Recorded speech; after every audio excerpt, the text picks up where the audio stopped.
joining me on the first installment of Savored North Carolina Memories. My name's Jeremy. I grew up in rural North Carolina, eastern part of the state. And a lot of the experiences that shaped and created who I am as a person are very unique to that area. It is very unique to the community in which I was reared.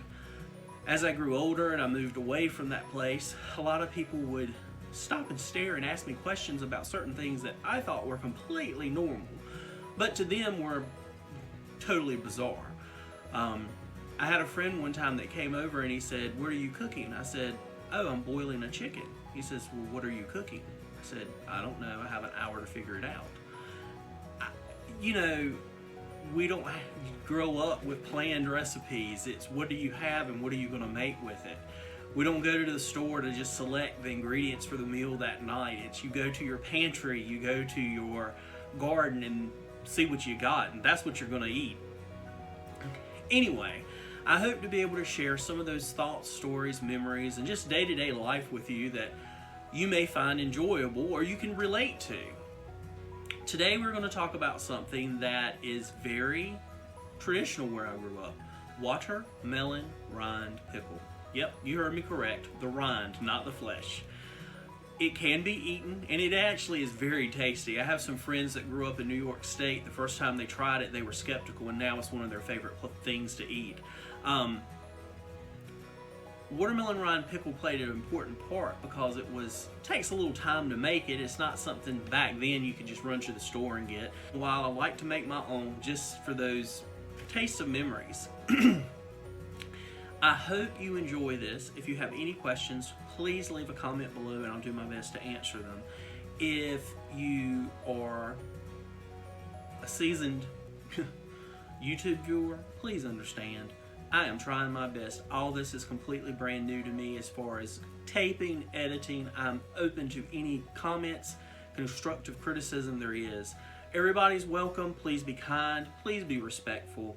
And I hope to see you the next installment. I think next time we're going to talk about okra.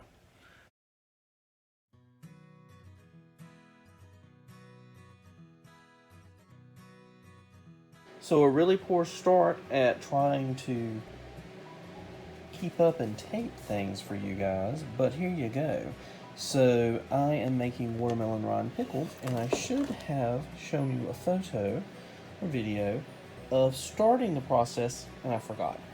So anyway, this is a non-reactive bowl. It's actually thin stainless steel, and the cubes of the rind of the watermelon are in here.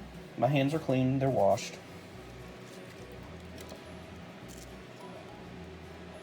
So it's just the rind, there's no skin or peel, there's no flesh. And this recipe actually calls for lime as a crisping agent. Some do, some don't. You have to be really careful when you're canning because you need to make sure that the recipe you're using is a approved recipe. And we'll talk more about that later. But anyway, this is in my lime solution to help crisp it. Put a plate on top. This is not mold or dirtiness. It is just where the lime is not mixed very well. It happens, it'll settle out. So, I will have to let this soak overnight and I'll touch base with you tomorrow. This is day 2 of making watermelon rind pickle. Yesterday, I cut up my watermelon, peeled it, cut any red flesh off, and I soaked it in lime water. It's generally 7 pounds of flesh to 2 gallons of water, 1 cup of slaked lime. It's very important that you're using pickling lime, which is slaked lime. I'll generally put a plate on mine just to press everything through the water. Now you have to rinse it very well, cover it with fresh water, and bring it to a boil. Once I do that, I'll remove it from the heat. I'll put it in an ice bath. This helps maintain the crispness because, as you can see, this stuff's pretty firm, which is good because it has to cook but make it shelf-stable.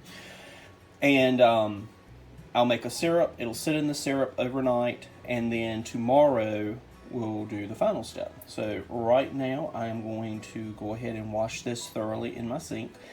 I do just use my regular sink. I don't have any pans or buckets or food grade containers big enough. I just wash my sink really well, spray it out with Clorox, wipe it, and go for it. So I will let you see the next step as soon as it's completed. I just took it off. Now we're going to drain it and put it in an ice bath. So you've got your rind that has soaked in lime overnight, then been washed thoroughly and brought to a boil, drained, and is now placed into an ice water bath. While this is cooling down, you make your brine. Your brine is sugar, 6 pounds of sugar, 1.5 quarts of vinegar, and you also, for this recipe, because it is an older recipe, you use flavored oils. Now these are not essential oils, these are not massage oils, body oils, these are food grade oils. This just happens to be the brand I found on Amazon. You use cinnamon and clove oil. So you bring the vinegar, the essential oils, and the sugar to a boil. Once it's boiling, you're going to then add your slices of chilled rind. We'll come back for that. Completely adjust this so it's prettier. Have you water bath it for